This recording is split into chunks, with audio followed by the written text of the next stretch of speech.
Okay guys, I thought I'd redo a video I did a while back that didn't get very many views. Now there's tons of these, but I wanted to go over quite a few things. And you know, sometimes I hear people with the same opinion, they'll mention one thing, you know, they agree with, or somebody else mention another. I'm just going to put all the stuff I think. Right? Now first off, of course, everybody does these. I have the AR. Now, just right up front, you know, I'm going to go ahead and admit that I believe the AK is the ultimate mud gun, right? This guy is right behind it, you know, but the AK, you know, you can pull that thing out of mud or just bury it and pull it out and start firing. I'll give it that, right? So, having said that, you know, and these are reliable too. You just, you know, as long as you don't let it get really, really, really cruddy, well then you're fine. You know, clean it up every once in a while. Put a little bit of lube in there. That's it. Right? That's all you really have to do. So, anyway, if I believe that the AK is the most, you know, is a most rugged, probably the best mud gun, why'd I go with the AR? Well, because without ammunition, that AK is just a club, and not a very effective one. This is the most popular rifle in the U.S. So that means parts, magazines, and ammunition are going to be plentiful. Remember during the ammo scare, right? 5.56 and 2.23, well, let's go over that real quick. If you're thinking about buying an AR, make sure you get one chambered in 5.56, right? Not 2.23. You can fire 2.23 out of a 5.56 chambered rifle, but you cannot fire 2.23, or, you know, it's highly recommended you don't. If you like having a face, I would not recommend it. So, you know, you can fire 2.23 out of the 5.56. You cannot fire 5.56 out of the 2.23 chambered rifle because of the excess pressure. So, I would not recommend it. You know, you see the video on YouTube where the guy's AR blows out. Well, that's because, you know, he probably had 5.56 in a 2.23 chambered rifle because it was cheaper. But anyway, that's something to think about. Remember that. But, like I said, during the ammo scare, 5.56 and 2.23, I'm just going to say 2.23 from now on, disappeared off the shelf. Immediately. Less than a week. It was gone. If I remember correctly, all the shops here, in Austin anyway, I don't remember seeing 7.62 wiped off the shelf. It got low sometimes, but it was always there. Now, that gave me a big wake-up call.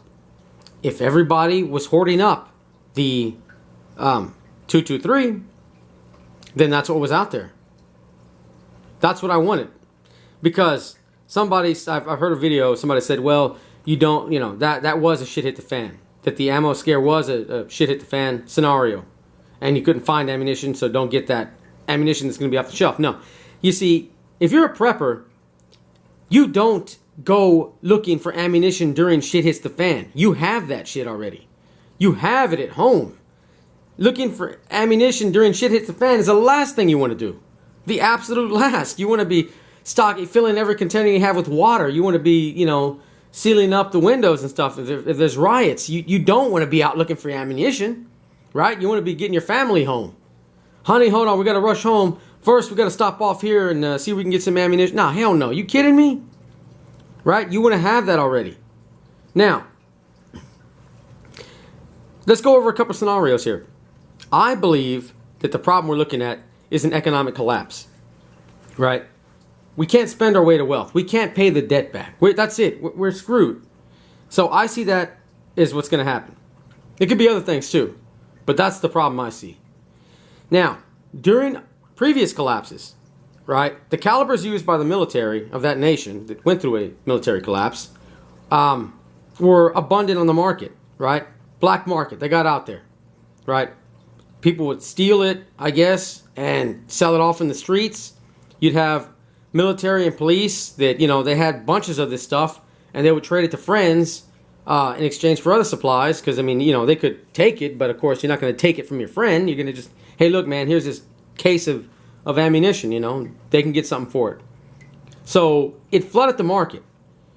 Now, if you look at that in the past, and you look at this being, this is the most popular rifle, not, of course, the most popular caliber, it's going to be probably 22, But this is 223 is right behind 22, I'd say, as far as popularity.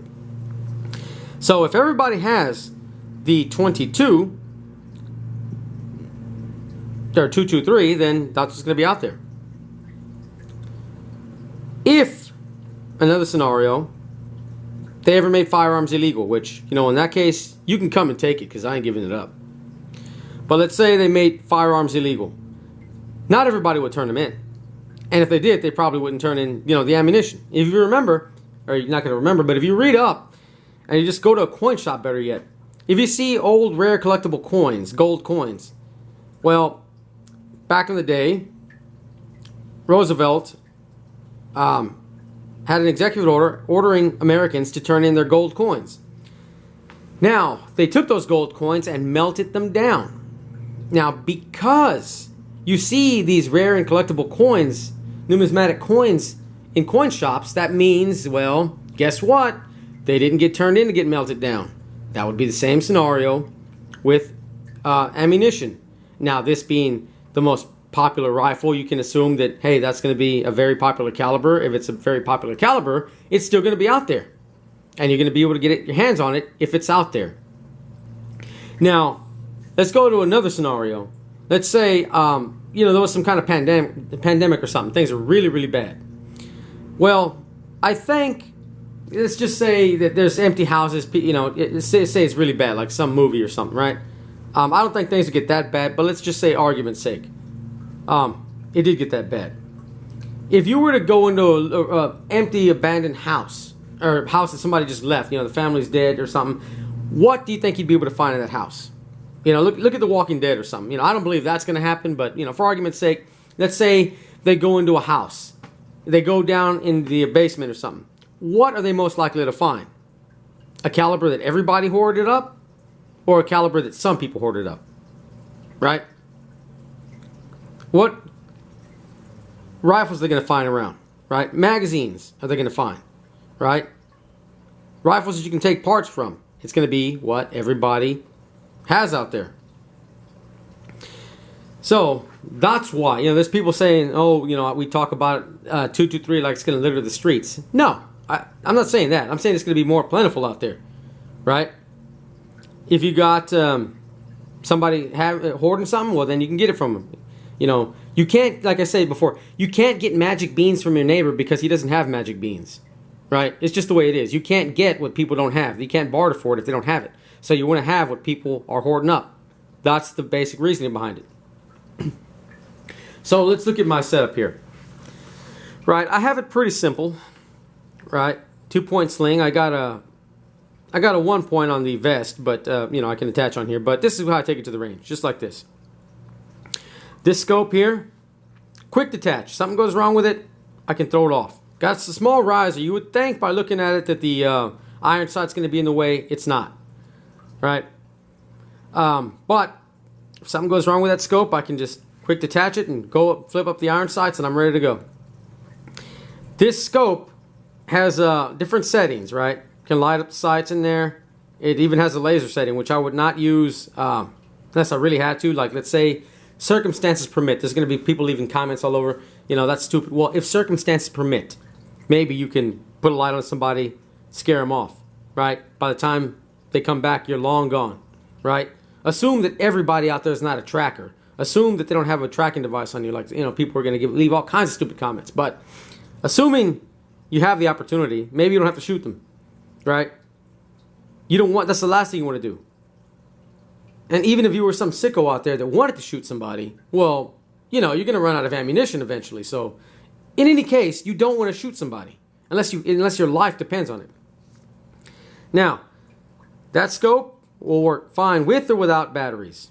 Without batteries, just a regular old scope, right? I got, that's a Magpul handle. I've got small springs and parts in there in a little bag in case you need it. You never know. And the foregrip doubles as a bipod, right? So, I mean, yeah, this thing, if you look at compared to an AK, there's going to be people, you know, disagree. I can do everything with my AK. Good for you. But most people, you know, relatively not, right? A larger caliber out of a smaller barrel, doesn't really translate into accuracy, right? Longer barrel would translate into accuracy, and this is smaller caliber. So it's a bit more accurate, right? If you just gave somebody an AR and AK, you know, first time shooter, they're going to be more accurate with the AR, I'd imagine. So, you know, that scope is going to, you know, even then, on either rifle, you know, in an urban environment, shit hit the fan. I don't see you taking really, you know, really way out there shots, right? I would say 200-300 yards or something. I mean, you know, unless you're out in fields and stuff, I don't even see that happening. I don't see shootouts happening, you know, that often. And probably, you know, I think the FBI said that most gunfights are 3 shots, and that's both ways. So, you know, I don't see shootouts. But, you know, hey, if it happens, well, then you've got more ammo than, you know, than not. It's better to have too much than not enough. That's my thoughts on that. So, you know, really, as far as accuracy, this would be the bit more accurate. You can take some longer shots, but I don't really see you, you know, you're not making no damn sniper shots, right? Something like that. That's not going to happen. But still, a bit of a distance, this guy's going to be more accurate. Another reason you want to take it. It's a smaller caliber, so it's a lighter round. You can carry more of those on you, right? You can carry a lot more 223 than you can 5.56, right? And that's another thing. I see all these guys on YouTube, you know, really big guys, you know, heavy set guys, and they've got all this gear. Man, guys, that's not going to work out. You need to get in shape. You need to, you know, I can probably lose 10, 15 pounds, but I mean, if you there's no way you can't be talking about running and gunning if you can't go up a flight of stairs without, you know, losing your breath. You got to get your health, you know, together, man. And that's everybody. You have to, you know, health is very important. That's you can't you can't haul around gear if you can't walk around. That's just the way it is, right? So that's another thing. But anyway, you can carry more 223 than 5.56, or more 223 than 7.62. Yeah, that sounded like it. Yeah. Anyway, so that's just the way it is. Smaller caliber, you can carry more of that, and you better get ready to carry stuff because you better assume that vehicles are going to break down, right? Assume you're going to have it flat. Assume your transmission gives out. Assume the worst. You're a prepper, then you got to prepare for things just in case. So be prepared to get on foot. Let's say you can't pass the road. Whatever the hell happens, right? There's a roadblock and there's, you know, groups you can't handle. There's way too many of them. And you just got to sneak out, get out, and leave, right? Assume that. It's nice to have options. Anyway, hopefully that helps. Gives you something to think about. You know, anyway, you guys have a good one.